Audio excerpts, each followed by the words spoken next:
একজন নোবেল বিজয়ী, আরেকজন ছিলেন চাওয়ালা। একজনের কাঁধে বাংলাদেশের দায়িত্ব, আরেকজনের কাঁধে ভারত। ডক্টর ইউনূস ও নরেন্দ্র মোদির কথাই বলছি। অনেকের মনে প্রশ্ন, ইউনূস ও মোদির মধ্যে কার সম্মান ও ক্ষমতা বেশি? বাংলাদেশের মতো তুলনামূলক ছোট দেশের প্রতিনিধি হয়েও ডক্টর ইউনূস পেছনে ফেলেছেন নরেন্দ্র মোদিকে।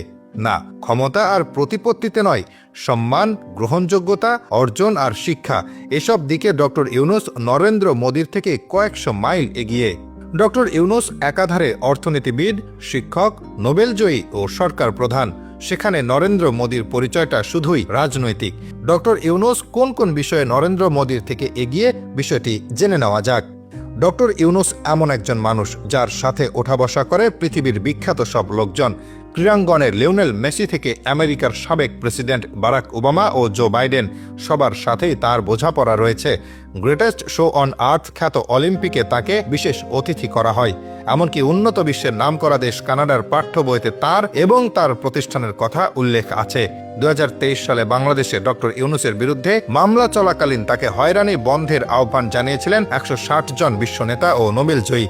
এই উদাহরণগুলি প্রমাণ করে বৈশ্বিক প্রেক্ষাপটে ডক্টর ইউনূসের গ্রহণযোগ্যতা কত বেশি। অন্যদিকে ভারতের সরকার প্রধান হিসেবে বিশ্বাঙ্গনে নরেন্দ্র মোদির প্রভাব থাকলেও সেটা নির্দিষ্ট গণ্ডিতে সীমাবদ্ধ। ডক্টর ইউনূসের মতো তিনি একাধিক ক্ষেত্রে বিচরণ করতে পারেননি। তাদের অর্জনগুলো দুজনের মধ্যে বড় পার্থক্য করে দিয়েছে। ডক্টর ইউনূস গ্রামীণ ব্যাংকের প্রতিষ্ঠাতা। তিনি এবং তার প্রতিষ্ঠিত এই ব্যাংক 2006 সালে যৌথভাবে নোবেল শান্তি পুরস্কার লাভ করে। শুধু নোবেল পুরস্কারই নয়, ডক্টর ইউনূস বিশ্ব খাদ্য পুরস্কার সহ আরও অনেক জাতীয় ও আন্তর্জাতিক পুরস্কার লাভ করেছেন। পৃথিবীতে মাত্র 7 জন ব্যক্তি রয়েছেন যারা একসঙ্গে নোবেল পুরস্কার, আমেরিকার প্রেসিডেন্সিয়াল অ্যাওয়ার্ড এবং কংগ্রেশনাল গোল্ড মেডেল, এই 3টি পুরস্কার পেয়েছেন। এই 7 জনের একজন হলেন ডক্টর ইউনূস। এদিকে নরেন্দ্র মোদির ঝুলিতে বিভিন্ন সম্মাননা থাকলেও নোবেল বা সেই পর্যায়ের বড় পুরস্কার নেই। শুধুমাত্র সম্মাননা আর অর্জনই নয়, শিক্ষাগত যোগ্যতাতেও ডক্টর ইউনূস নরেন্দ্র মোদিকে পেছনে ফেলেছেন। ডক্টর ইউনূস ঢাকা বিশ্ববিদ্যালয়ের অর্থনীতি বিভাগ থেকে 1960 সালে বিএ এবং 1961 সালে এমএ সম্পন্ন করেছিলেন। এরপর 1965 সালে মার্কিন যুক্তরাষ্ট্রে পড়াশোনার জন্য ফুলব্রাইট স্কলারশিপ পেয়েছিলেন এবং 1971 সালে ভ্যান্ডারবিল্ট বিশ্ববিদ্যালয়ের graduate program in economic development থেকে অর্থনীতিতে পিএইচডি ডিগ্রি অর্জন করেছেন। পড়াশোনা শেষে তিনি দেশ বিদেশের বিভিন্ন বিশ্ববিদ্যালয়ে শিক্ষকতাও করেছেন। অন্যদিকে নরেন্দ্র মোদির শিক্ষাগত যোগ্যতা নিয়ে বিতর্ক রয়েছে খোদ ভারতেই। বিভিন্ন সাক্ষাৎকারে মোদি নিজে বলেছেন, সঠিক সময়ে তিনি পড়াশোনা শেষ করতে পারেননি। তবে পরবর্তীতে তিনি দিল্লি ও গুজরাট বিশ্ববিদ্যালয় থেকে স্নাতক এবং স্নাতকোত্তর ডিগ্রি পান বলে দাবি।